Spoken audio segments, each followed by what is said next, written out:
Radio Caput. Estás escuchando Caput. Radio Caput. Radio Caput. Te comunicas con nosotros al 11 65 16 44 46. Radio Caput. Radiocaput.com. Estás conectado. Estás en Caput.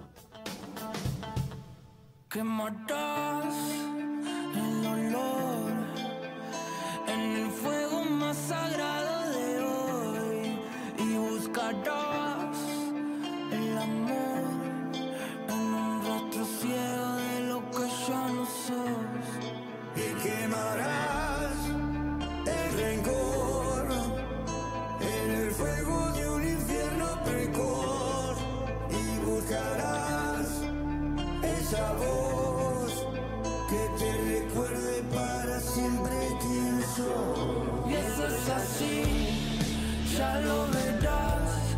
Hay gente arraigada, solo asume mezquindad.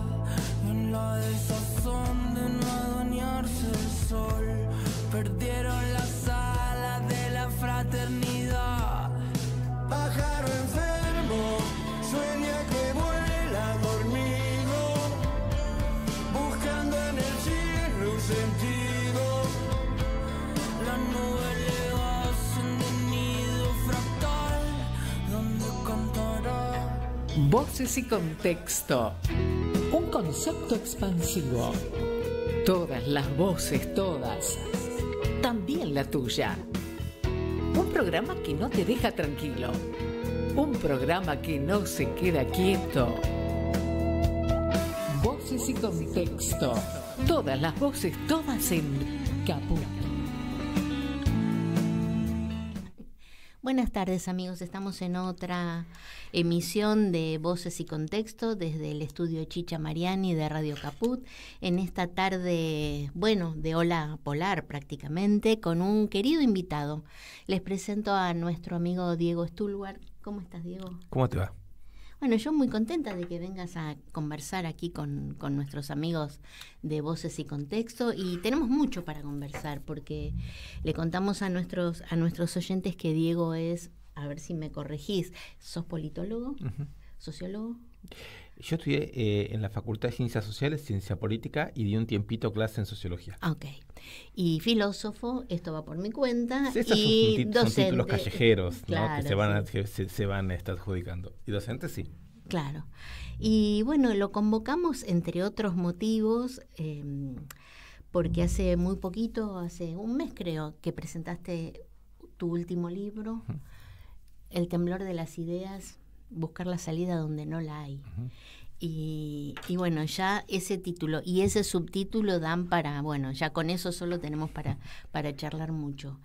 Y justamente hoy se cumplen 3 años del atentado a Cristina, Uh-huh. y yo sé que ese episodio, ese hecho, un poco tiene que ver con, o influenció el hecho de que vos escribieras este libro.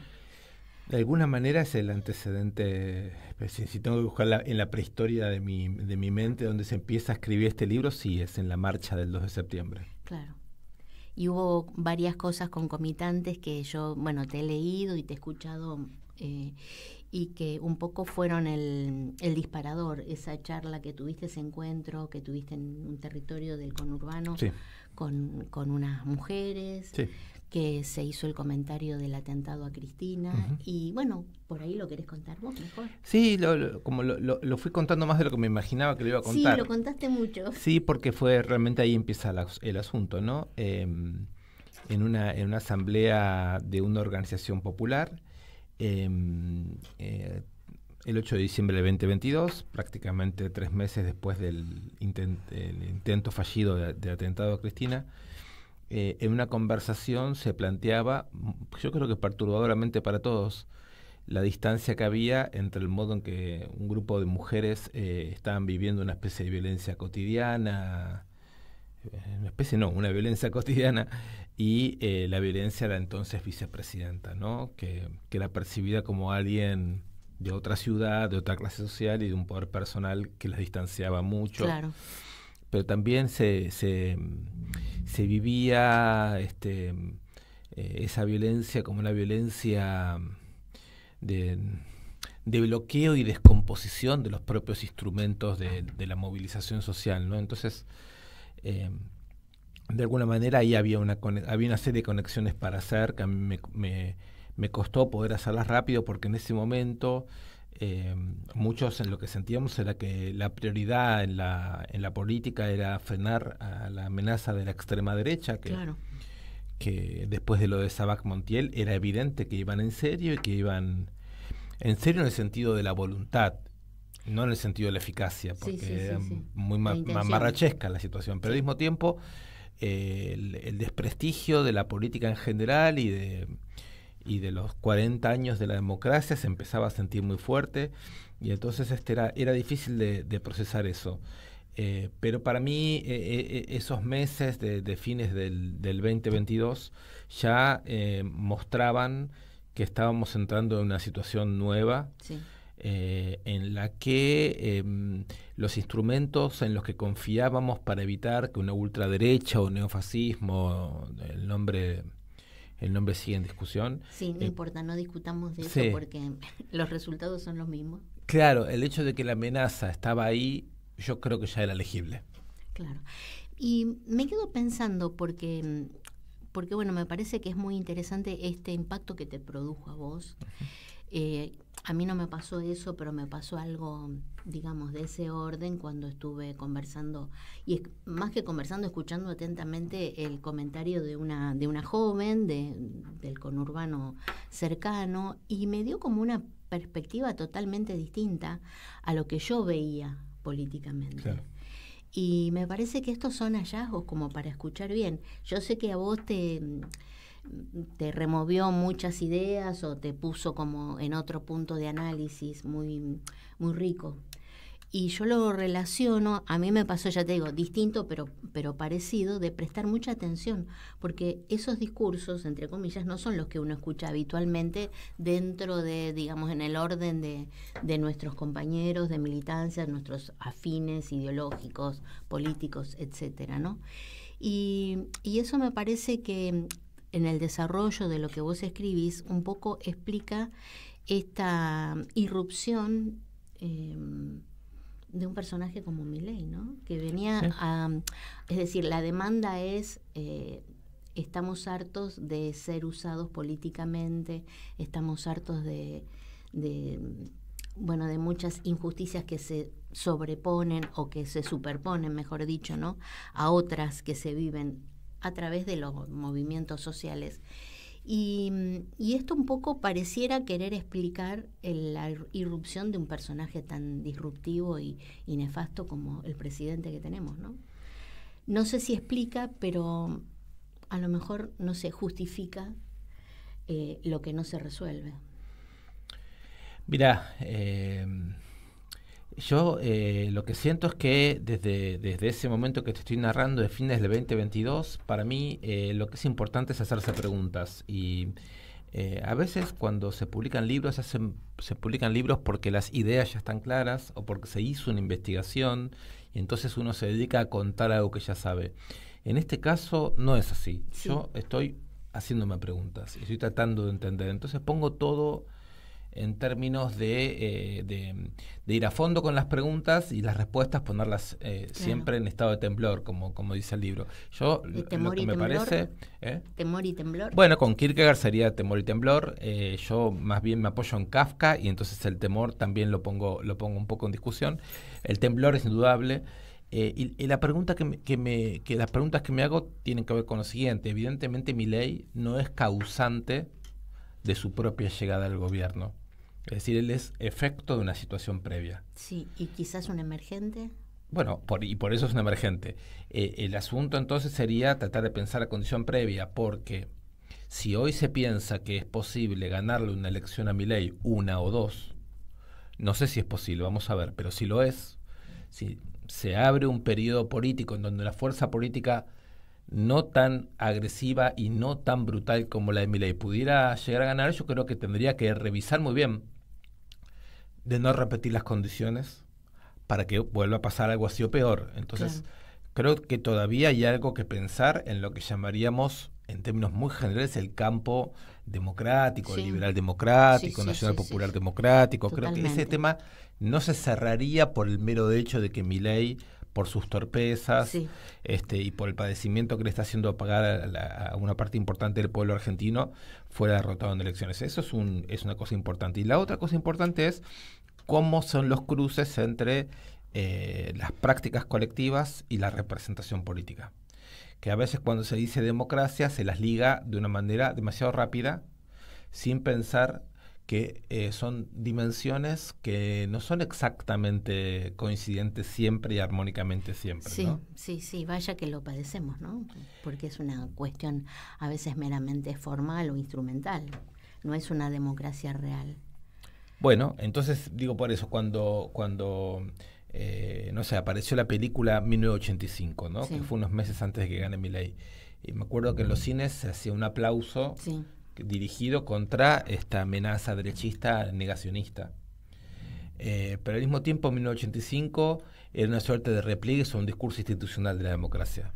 Pero nosotros sabemos que hay otros discursos del origen de la democracia, como por ejemplo el que produjeron los organismos de derechos humanos, las madres del Plaza de Mayo. Lo mismo me pasa con el kirchnerismo, ¿no?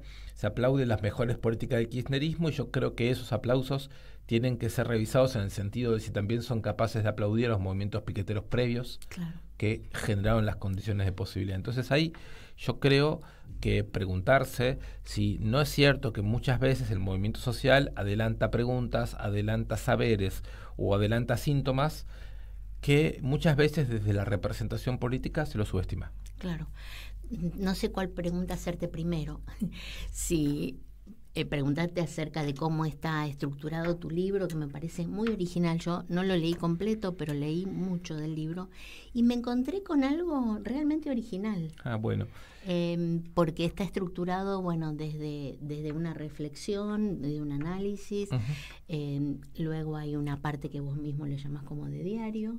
Y después está ese cruce tan inteligente, tan interesante con Kafka.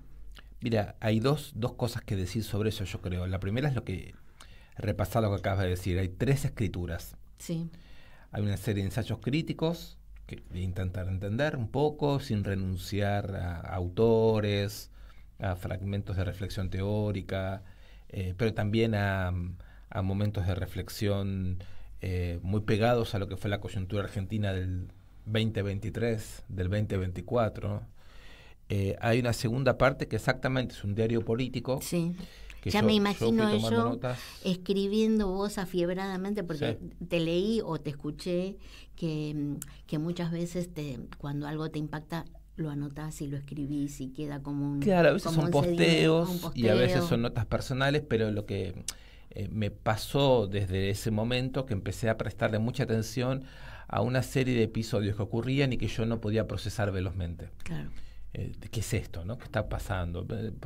Episodios de todo tipo, no solamente episodios, digamos, que pronunciaban a Milei, también, no sé, por ejemplo, el momento en que Cristina Fernández anuncia la candidatura de Sergio Massa para las elecciones del 23 en la ESMA y tenía atrás el avión de los vuelos de la muerte, esa ligazón entre Massa y derechos humanos en plena campaña. Hay muchos episodios que vale la pena leer. Algunos episodios son también libros, ¿no? Como cuando leí, por ejemplo, el libro de Leila Guerriero, La Llamada, en fin. Sí, hay una segunda, entonces... para otro análisis. Sí, una segunda escritura que es un diario de la perplejidad, lo llamo yo, ¿no? Un diario político de la perplejidad. Que está montado, ¿no? De repente hay entradas en el medio del argumento, aparecen entradas con fechas. ¿Es la perplejidad de Maimónides, la guía esa de los perplejos? Sí, quizás la diferencia es que Maimónides suponía una guía y esto es perplejidad sin guía, digamos, ¿no? Claro. Es la perplejidad que yo creo que hay que prestar atención si queremos reencontrarnos con una práctica, pero reencontrarnos en el sentido de evitar que ciertas retóricas vacías nos lleven a una desorientación extrema. Y la tercera escritura, como bien indicaste, es el hecho de que saliendo de aquella asamblea que estábamos hablando, me encerré 1 año y medio a trabajar, a leer Kafka, con la hipótesis de que Kafka es el escritor de La trampa, ¿no? Entonces ahí hay unos ensayos que van creciendo y al final ocupan medio de la mayor parte del libro, en el último capítulo, sobre Kafka. Pero todo esto, déjame que te diga algo más. Hay otra parte como escribí el libro, que sería cómo pasar de un caos sensible, emotivo e intelectual a un texto que otros puedan leer. Entonces, estas formas de escritura no las diseñé, yo no soy un escritor. No es que pensé estrategias literarias. Fueron las cosas que iba tratando de escribir antes de pensar que iba a haber un libro. Eran textos de marcas de cómo podía tratar de pensar algo. Pero me imagino yo leyéndote que hay una estructuración, aunque vos no hayas tenido una intención deliberada de hacer algo desde la literatura. El libro se lee, se puede leer esa estructuración, no es... No, la lectura, por eso te decía, son tres escrituras, ¿no? Muy montadas, muy pensadas, muy diseñadas. Lo que te quiero decir es que en el origen del asunto, yo empiezo a escribir como puedo. La persona que hizo la primera lectura del libro fue Alejandro Horowitz, y entonces me dio algunas indicaciones de cómo avanzar, y cuando el libro ya estaba casi terminado me dijo, mira, esto es un artefacto muy extraño, no le veo mucha tradición a este tipo en la Argentina, pero el caos está gobernado, ha adquirido una forma, se lo puede leer bien. Sí. Y cuando eso ocurrió me di cuenta que había un libro. Claro. Bueno, en este orden de ir hacia adelante y un poco hacia atrás, quizás un pasado para los jóvenes, un pasado remoto, ¿no? 2001, ¿qué cruces haces entre aquella etapa, entre aquella circunstancia y esta? Bueno, varias. 2001 me persigue incluso más allá de lo que me doy cuenta. A título personal, primero quiero decir algo sobre el 2001. Para mí y para los que entonces integrábamos un colectivo que se llamaba Colectivo Situaciones, María Verónica Gago, Mario Santucho, Sebastián Skolnik, Natalia Fontana, Edgardo Fontana, el grupo que hicimos ese colectivo de investigación militante, que tejimos en aquellos años una red muy intensa con lo que era el MTD Solano, con lo que era el grupo Arte Callejero, el grupo de hijos que organizaba los scratches, la gente del Mocase de Santiago del Estero, la gente de la comunidad educativa Creciendo Juntos de Moreno, etcétera, etcétera. Se trató de participar de la mejor manera posible de una experiencia social y política que creció de abajo hacia arriba y que, a mi modo de ver, tuvo una eficacia que la política partidaria no tuvo a la hora de resolver el problema de que el neoliberalismo, consenso de Washington de los 90, estaba ahogando la vida popular. Claro. Entonces, esos movimientos sociales que decían que se vayan todos, un poco en la estera del grito zapatista, ya basta, fueron un corte en la democracia argentina. Y para mí fue la experiencia más conmovedora social que me tocó vivir. Claro. Y esta construcción de la justicia de abajo hacia arriba. Esto es lo primero, pero déjame que te diga algo más sobre el libro del 2001. Para mí el libro ya está lejos del 2001. Lo que pasa es que Milei trae un 2001 invertido, porque el 2023 también hay una crisis severa de la política. Y el mileísmo, cuando gana las elecciones, canta que se vayan todos, canta las consignas del 2001. El mileísmo es una versión del que se vayan todos y el 2001 completamente invertida. En lugar de ser asamblearia, es de red social. Claro. En lugar de ser democrática, es neofascista. En lugar de remitir a actores colectivos, quiere aniquilar actores colectivos. Pero no se puede dejar de identificar de una manera, incluso la más incómoda posible, el retorno del 2001 en los ecos de lo que vivimos. Claro. Diego, y me imagino que vos en esa época, a pesar de que sos muy joven, estabas atento a ese proceso que se estaba desencadenando. Por supuesto, en el 2001.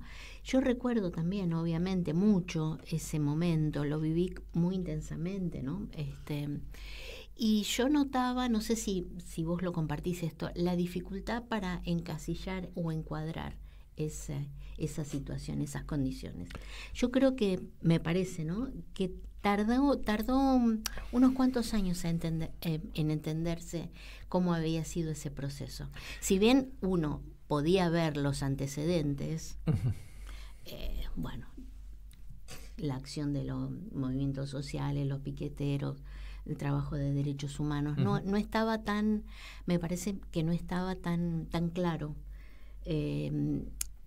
Incluso cuál fue el detonante, bueno, cómo se fue articulando popularmente. Creo que pasaron años. ¿A vos también te pasó eso? No, me pasó lo contrario, porque... ¿Lo viste claro enseguida? No es que lo haya visto claro, ¿eh? O sea, yo veo que ahora está esta expresión de el que la vio, el que no la vio, ¿no?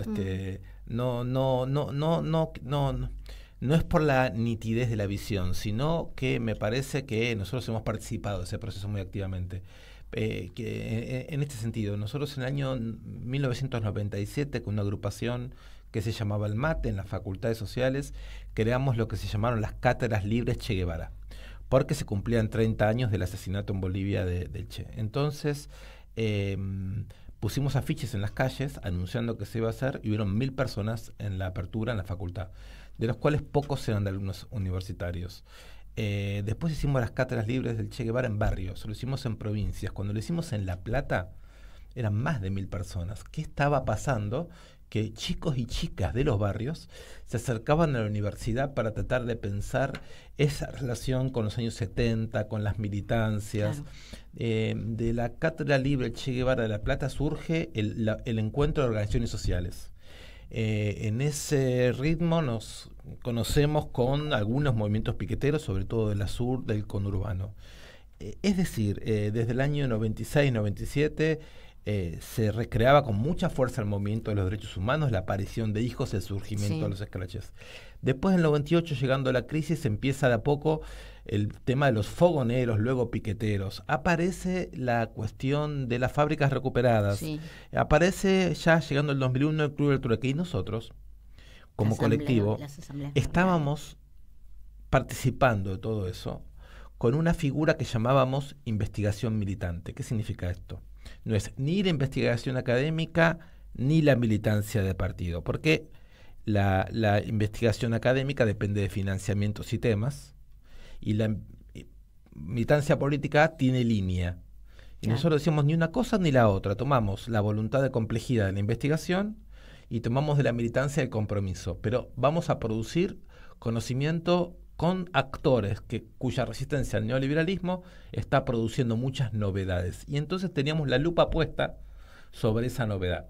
No es que entendiéramos todo ni nada, pero estábamos totalmente curiosos, totalmente conectados. Activos, y cuando surge el 2001, digamos, yo creo que nosotros teníamos una apuesta muy fuerte a ese tipo de estrategias de la crisis desde abajo. Así es. Bueno, me gusta escucharte.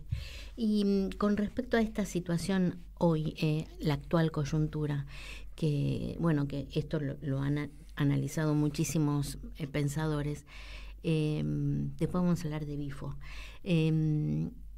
¿Cómo pensás o cómo ves que se hizo ese pasaje, ese trastocamiento del lenguaje, ¿no? Que es decir, que la derecha utiliza categorías de análisis o ideas que no le corresponden. Es decir, es como que hubo un corrimiento, más o menos solapado de cierta subjetividad. Quizás se pueda decir esto, ¿no? Yo creo que quizás el progresismo político que le sucedió el 2001, sobre todo mientras fue pasando el tiempo, estoy pensando ya en los últimos 10 años, se fue acomodando en una idea de administración de lo real, o sea, la política como administración de lo real, es una frase que decía Alberto Fernández, ¿no? Una especie de falta de voluntad de transformación. Totalmente. Que hizo que el lenguaje de la transformación, el archivo de las luchas previas y la biblioteca nuestra quedaran en desuso, porque si finalmente lo que había que hacer eran coberturas progresistas para formas muy resignadas de lo político, todo el lenguaje de la radicalidad quedó en desuso y quedó alejado. Y entonces a mí me parece una cuestión muy perturbadora cuando aparece este fenómeno, llámeselo como se lo quiera llamar, de la ultraderecha. Ellos sí tienen una idea de radicalidad y combate. Entonces, sí les interesa utilizar de manera combativa el archivo, el lenguaje y la biblioteca. Y entonces aparecen figuras que son muy cuestionadoras porque, por ejemplo, el propio Milei dice, sin teoría revolucionaria, como dijo Vladimir Ilich Lenin, no hay práctica revolucionaria. Bien, eso lo dice Milei. Pero yo pregunto, ¿nosotros hace cuánto que no lo decimos? Sí. Entonces, quiero decir, hay una legitimidad muy perversa en el hecho de que otros puedan utilizar las citas, los textos y los archivos nuestros si nosotros los entregamos en desuso. Sí, sí, porque a mí me parece, ¿no?, que el progresismo se ha convertido en un prolijismo. Entonces, bueno, nada demasiado altisonante, ni en el discurso ni en la acción, ¿no? Claro. Y eso se reclama. Es reclamado. Lo que pasa es que me parece que el progresismo a su manera es coherente en el sentido de decir, en cualquier lugar de América Latina que estemos hablando, voy a decirlo ahora, no quiero decirlo solamente para el gobierno de que hoy nos avergonzamos, Alberto Fernández. Quisiera decirlo también para los gobiernos que hoy están intentando en Uruguay o en Brasil o en otros lugares, ¿no?, que están intentando resistir esta barbarie. De todos ellos se puede decir que el problema que se plantea no es abiertamente el de la transformación social. No. Y como no se plantean el problema, sería muy raro que encontraran por ese lado novedades. Entonces, no estoy queriendo ser crítico, soy más bien respetuoso y hasta admirador de los gobiernos que resisten la barbarie como pueden. No es una crítica a ellos. Lo que digo es que en el plano de las luchas políticas, ¿cuáles son los problemas que la sociedad se plantea?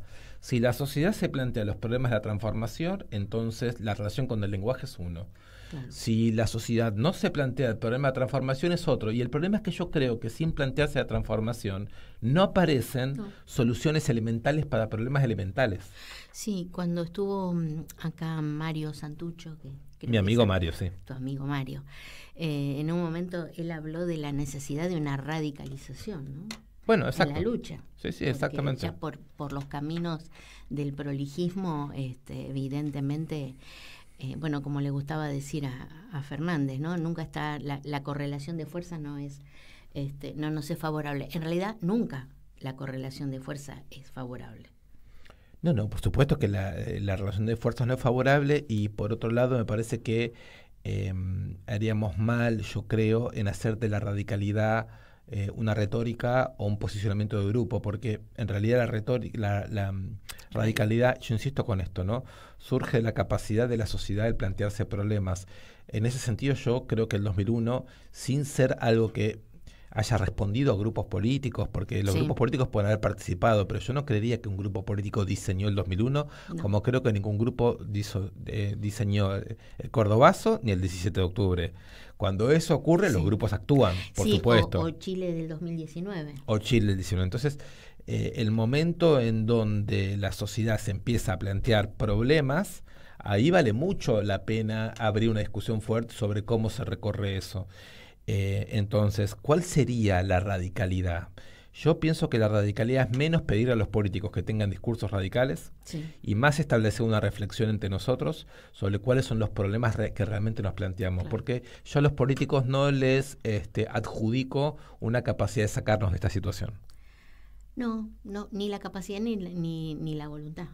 Sí, no, realmente creo que no tienen la voluntad y si la tuvieran no creo que pudieran porque, entre otras cosas, creo que el mileísmo en su origen expresa una opinión generalizada de una parte de la sociedad respecto de que los políticos no hablan en serio. Sí. Entonces yo esperaría que, no digo de un 2001, porque el 2001 también tiene una fase destructiva, angustiante, y por otro lado la historia no se repite, fue una experiencia analógica, y hoy estamos en un mundo digital. Totalmente. Pero sí espero que de las formas de problematización social que seamos capaces de darnos en América Latina y en la Argentina, estemos en condiciones de producir una nueva situación política y no tanto y no solo buscar momentos defensivos a partir de la política que tenemos hoy, que por supuesto que también quiero, pero me interesa más lo otro. Sí, claro. Diego, dentro de unos minutitos breves vamos a hacer una pausa musical. Muy bien. Pero antes de eso te quiero preguntar, me interesa muchísimo, me interesa conocer tu opinión, porque fíjate que todos los días yo sigo la página de un amigo, Alberto Nadra, que en sus redes sociales hace una especie de puesta a punto diaria de todas las luchas, las resistencias, las huelgas, los movimientos a lo largo de todo el país, todos los días. Son muchísimas. Y daría no la impresión, la certeza de que si bien hay muchas manifestaciones, no manifestaciones, sino expresión, es todo muy como aislado, sin coordinación, heterogéneo y disperso. Y esto es una cosa un poco, no sé si hay que dejarlo madurar, pienso en otras situaciones de hace muchos años, de décadas, ¿no? Pero no, como que no está cuajando eso. Yo veo que estas manifestaciones son aisladas y no sé si hay que esperar la masa crítica o qué. Porque, discúlpame, y aparte es abrumador el silencio con respecto a esto. Sí. ¿No? Puede decir que tenés que ir a buscar esa información. Sí. Porque no se ve reflejada ni en las redes, ni en los medios de comunicación tradicionales. Esto remite a tantos problemas a la vez que no quiero hacer una respuesta corta porque siento que voy a estar diciendo poco. Sí. Hoy leí en los diarios, investigando un poco, porque tampoco es que los diarios lo anuncien, pero también participo de varias redes de cadenas informativas, que Haaretz de Israel anuncia que se le pidió a todos los periodistas de Israel firmar un pedido por la paz y solo 130 periodistas aceptaron firmar. Todo el resto no quiso firmar por la paz. Mientras en Palestina todos los días estamos viendo la predilección entre los múltiples blancos que el genocidio de Israel tiene, periodistas palestinos. Entonces se aniquila a los periodistas palestinos y una gran mayoría de los periodistas judío-israelíes no quieren parar la guerra. Entonces uno se pregunta, a ver, ¿esto que estoy escuchando es una perturbadora originalidad de lo que pasa en Israel o en Palestina? ¿O esto me muestra de manera concentrada y horrorosa una forma extendida de la cultura que el capitalismo actual nos está imponiendo de mucha violencia? Y ahora sí quiero entrar acá.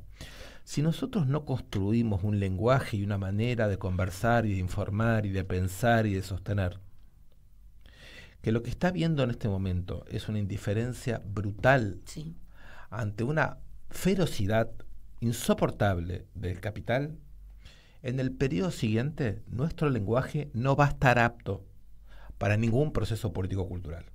Es ahora que nos toca defender las palabras. Entonces, disputar las palabras, decir las cosas con claridad, tratar de mostrar la dramaticidad de lo que se está viviendo, tratar de recuperar la idea de que nosotros no somos solamente víctimas, sino también personas con capacidad de luchar. Tratar de mantener este punto de vista hoy es lo único que en un tiempo futuro, ojalá sea corto, nos permitirá disputar una otra narratividad sobre el trabajo, sobre el Estado, sobre lo público, sobre la sexualidad, sobre el conocimiento, sobre las redes informáticas, ¿no? Entonces, me parece que es bastante agonal la situación. Que estamos en una situación de defensiva me parece muy evidente. Obvio, que las luchas sociales en este momento no están despertando necesariamente respuestas masivas. También es cierto, aunque es cierto que algunas luchas sí están produciendo mucha visibilidad y, por ejemplo, la lucha universitaria hace menos de 2 años produjo una marcha gigantesca. No podemos cansarnos por el hecho de que esto hoy no tenga efectos porque lo que estamos protegiendo son cosas muy elementales. Lo voy a decir de esta manera. Si no fuera por el activismo social incansable que está defendiendo cosas tan elementales como la mínima jubilatoria o el hospital Garrahan y lo que ya todos sabemos, no nos quedaría el mínimo material de la ciudadanía. ¿Cómo le llamaríamos democracia a eso por el mero hecho de que se vote? Entonces, lo que sí me parece es que no es predecible la velocidad o la lentitud con la que estas luchas dispersas pueden en un cierto momento provocar un ambiente, provocar un clima, provocar una situación nueva. En ese sentido, yo siempre también estoy muy atento, ¿no? Bueno, vamos a escuchar un tema musical de Facundo Ramírez. Perfecto. Muy lindo.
Volvimos, acá estamos, les recordamos a nuestros amigos oyentes de Voces y Contexto que estamos vamos a simplificar, con el filósofo Diego Stulberg. Y seguimos conversando sobre un tema que, que por supuesto nos interesa y nos preocupa, porque pensando en Kafka y en la metamorfosis, yo te escuchaba o te leía, ya no me acuerdo, y me identifiqué modestamente, ¿no? Y a lo lejos muchísimo con esa figura, porque de otra manera muchos de nosotros sentimos esa metamorfosis, que un día no es que fue de un día para otro, de una noche para la otra, para el día, como ocurre en el libro, pero un día nos dimos cuenta que todo había cambiado y que nosotros seguíamos con el recuerdo, con una especie de letanía del pasado, pero poniendo los ojos en el presente estrictamente. Estamos en un mundo, venimos de un mundo que no existe y estamos en un mundo que desconocemos. Y eso es realmente inquietante. Y lo relaciono con mucho entusiasmo con el subtítulo de tu libro. Buscar una salida donde no la hay. Y esa es la clave. No sé, me resuena muchísimo esa idea, porque es cierto que lo que está, ya está, pero acá no está. Y tenemos los recursos.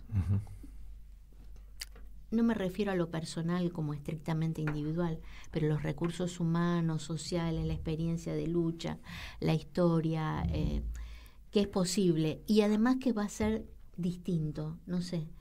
Yo, por supuesto, como todos, o como muchos, sigue muy de cerca todas las derivas políticas, y uno tiene la sensación íntimamente de que no es como una prolongación de las líneas por donde veníamos. Bueno, es una conversación así difícil, ¿no? Porque de vuelta estamos navegando entre cosas que están ocurriendo y como no son siempre auspiciosas ni agradables, es una realidad que uno quiere pensar mientras se está defendiendo de ella, y eso no es fácil. Sí, se defiende todos los días. ¿Qué quisiste decir con eso? ¿Se defiende qué cosa? Porque es muy terrible este vendaval. Y yo creo que día a día hay que proponerse no sucumbir.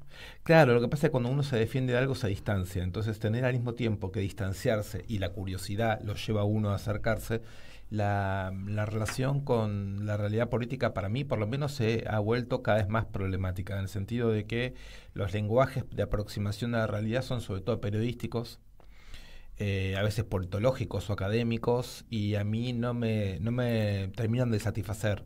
Es decir, por supuesto, excelentes periodistas y politólogos que yo sigo entusiastamente, pero como modo general, el streaming y la manera en que se recogen los lenguajes de lo que pasan no me terminan de resultar los más adecuados para reflexionar lo que necesito pensar. ¿Y cuáles serían los más adecuados? Te iba a decir. Y por eso, en este caso, los últimos 2 años recurrí a Kafka, pero no como un profesor de literatura hace una tesis académica sobre un escritor, sino en parte presuponiendo que en Kafka no hay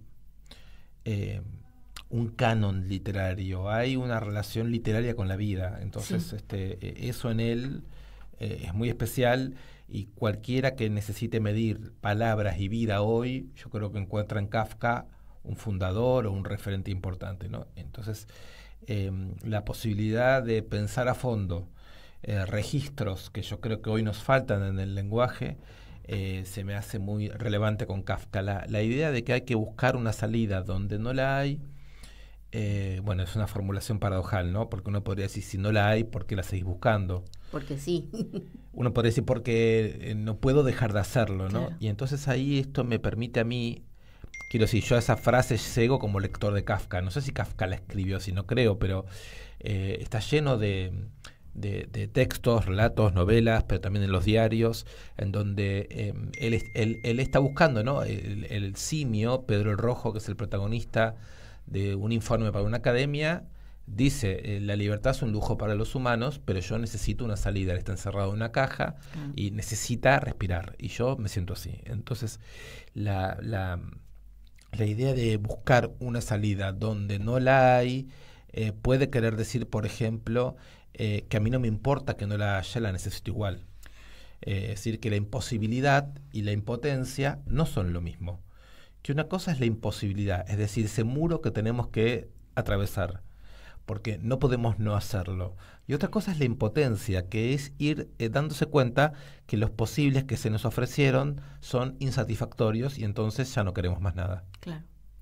Sí, además que me parece que en lo colectivo, en lo social y también en lo personal, muchas veces se impone esto, no puedo no hacerlo. Sí. Es decir, es a pesar mío, no puedo dejar de hacerlo, no sé cómo. Sí.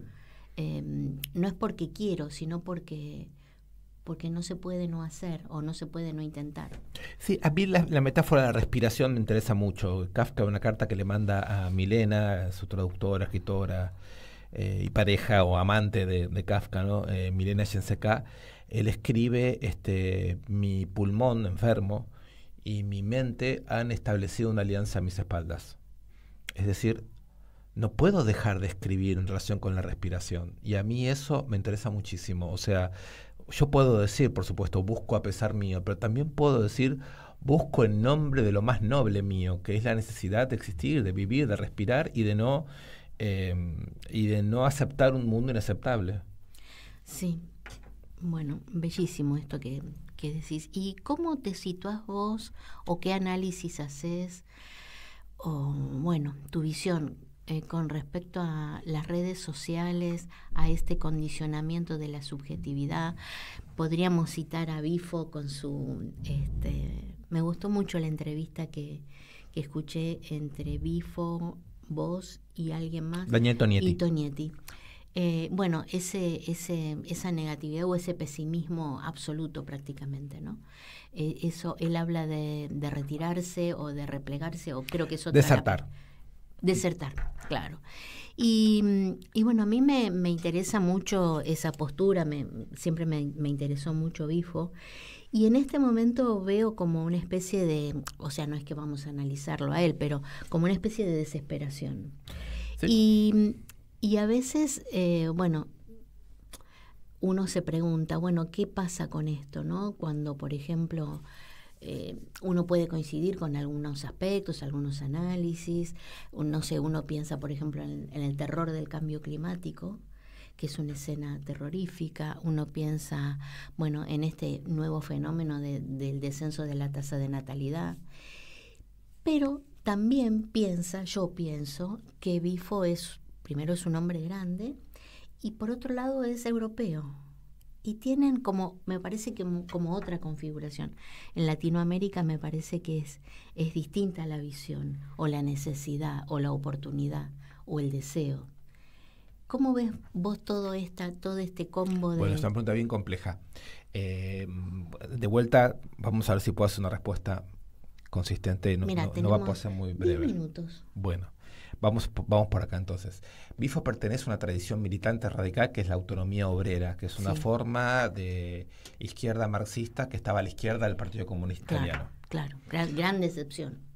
Claro, entonces, pero ellos digamos, estaban a la izquierda antes de que, cuando todavía había muchas expectativas en ese partido, el grupo de Paolo Virno, Toni Negri y tantos otros, ¿no? Cuando Bifo dice que el genocidio es desesperante, yo creo que habla por toda la izquierda. Es desesperante el genocidio en Palestina. Sí. Es desesperante un genocidio que está siendo filmado en cámaras, no como y que el lo genocidio vemos en nazi. directo. Exacto. Entonces, eso es desesperante. Cuando Bifo dice que el calentamiento global es desesperante, lo es porque no sabemos cuándo van a subir unos 10 grados más el planeta y no habrá vida humana. Es desesperante. En ese sentido yo diría, hay una desesperación que es de izquierda, porque necesitamos reaccionar contra la barbarie capitalista ya. Entonces, en ese sentido, para mí Bifo es un personaje coherente. Sí. Coherente. En segunda instancia, en esa entrevista que vos recordás, mi primer pregunta es, Franco, porque se llama Franco Berardi, dice por acá todo el mundo que vos decís que ya no hay más destino y solamente hay un final, porque sos blanco, porque sos viejo, porque sos europeo. ¿Qué pensás?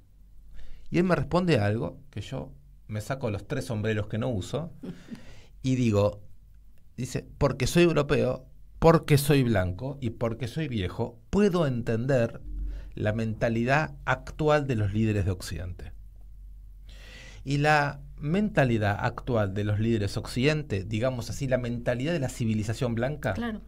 es, en primer lugar, la mentalidad de la impotencia. Ya no tienen más nada que darle a la humanidad. Y en segundo lugar, es una impotencia que no va a dejar su lugar, sino de manera destructiva. Claro, que es lo que vemos que Por lo tanto, pasa en este momento. Por lo tanto, quisiera reivindicar por un momento la vejez, la europeidad y la blanquitud para decir, cuidado, que lo que está diciendo Bifo no es porque no entiende, es porque entiende. Demasiado. Entonces, por supuesto, ahora podemos decir, sí, pero en América Latina, en África, en Asia, etcétera, no todo es esa civilización blanca.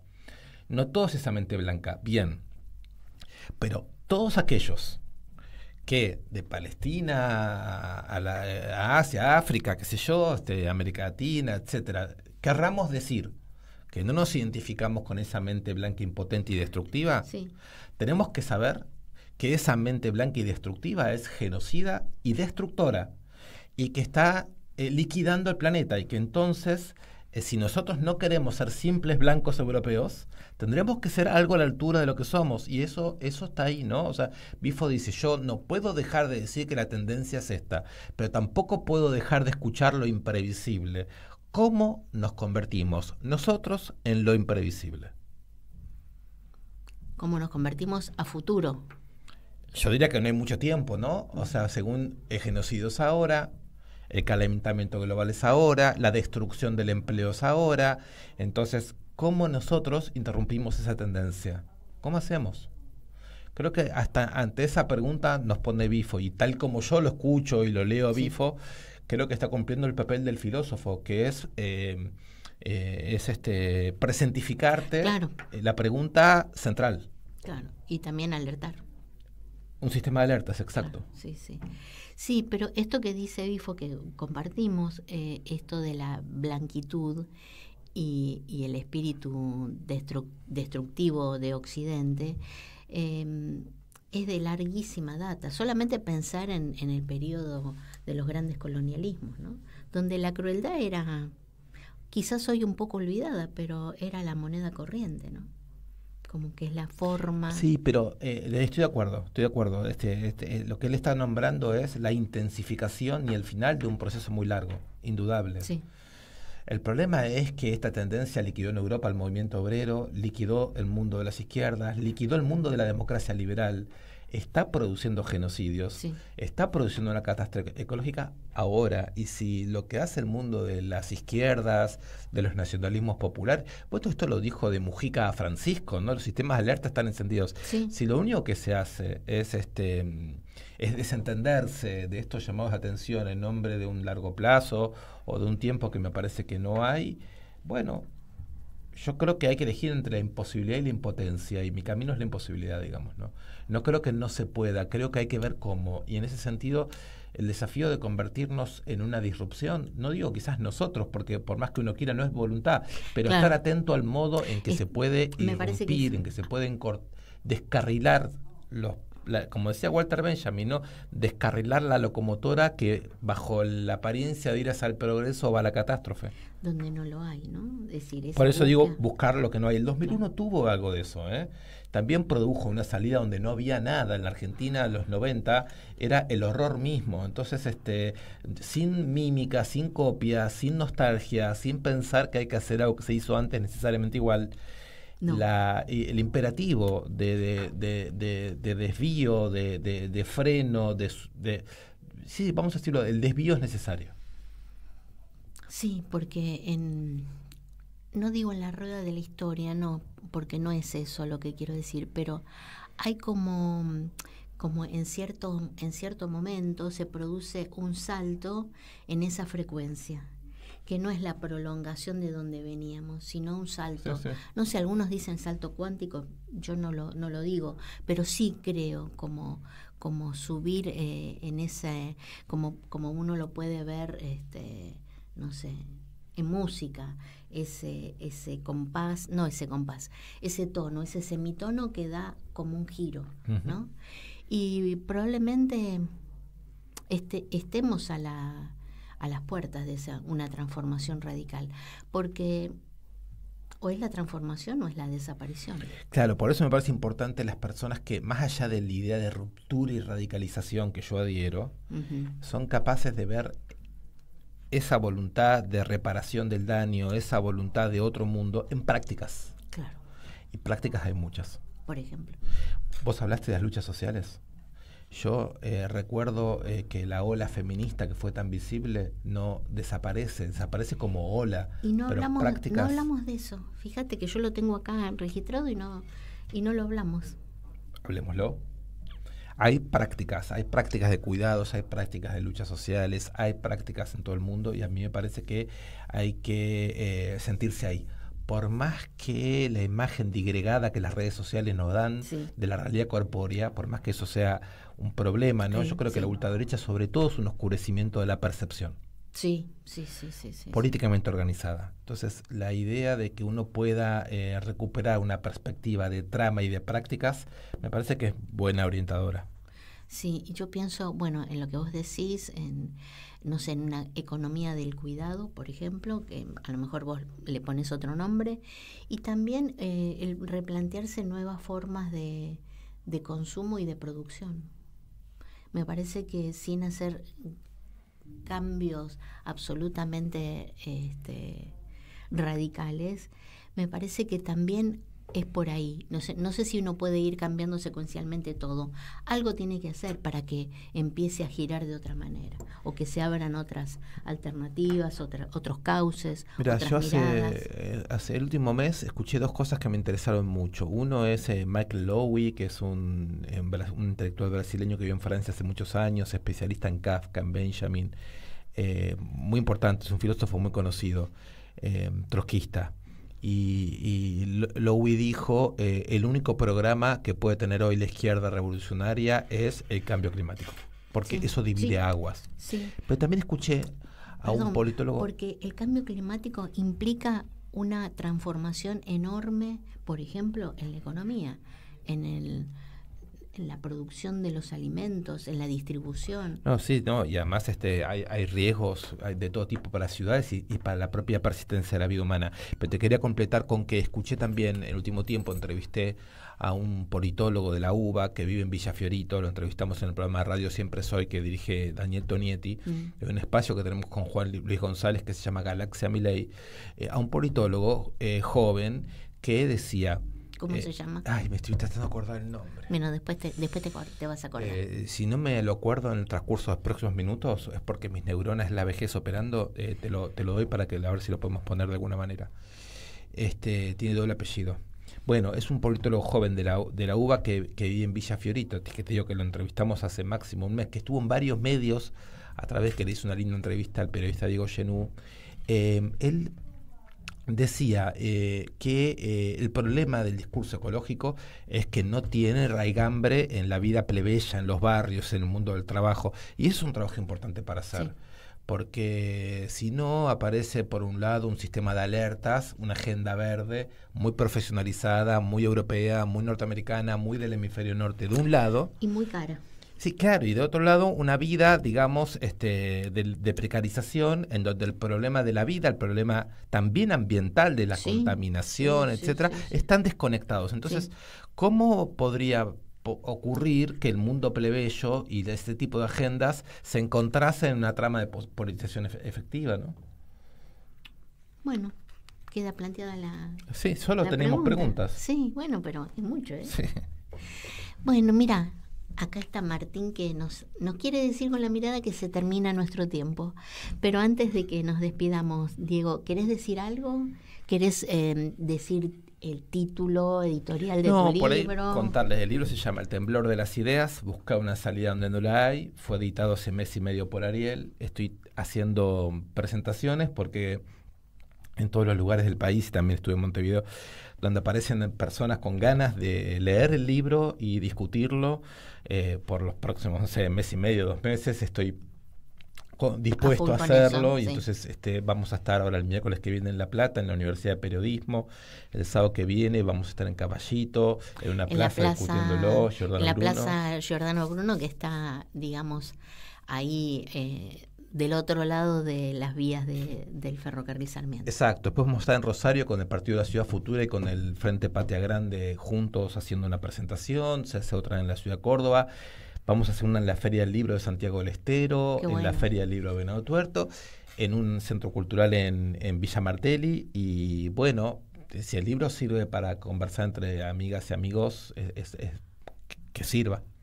Y aparte me gustaría que comentaras a nuestros oyentes antes de despedirnos que vos das cursos Sí. de debate, de Sí, formación. yo coordino grupos que son como de estudio, más que de estudio, son de lectura y conversación. A veces son más de filosofía y a veces son más de política. ¿Son varios cursos de distintas temáticas o es un curso replicado? No, yo en marzo empiezo 5 talleres distintos que van de marzo a noviembre o diciembre y se mantienen esos meses. Por ejemplo, uno sobre la ética de Spinoza, este año estoy dando uno sobre Nietzsche, estoy haciendo otro sobre el filósofo argentino León Rositner, y así, ¿no? Son 5.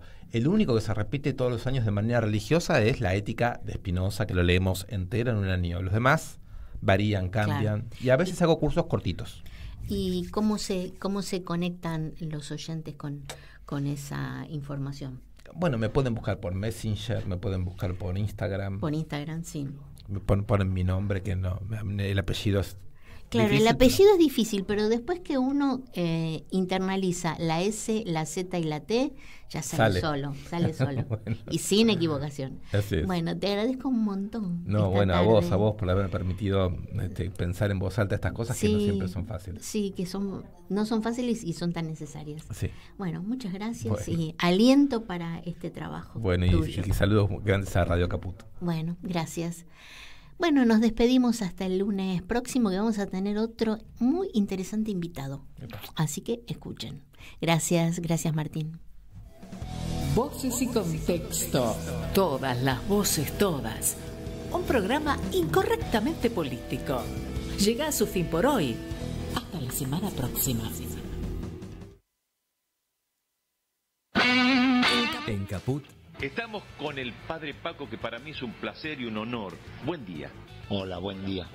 pasan cosas. Riéndome, seguramente Eve habría dicho alguna de sus bravuconadas y seguramente me hizo reír profundamente. No recuerdo exacto, pero sí recuerdo lo último que nos dijo en la plaza.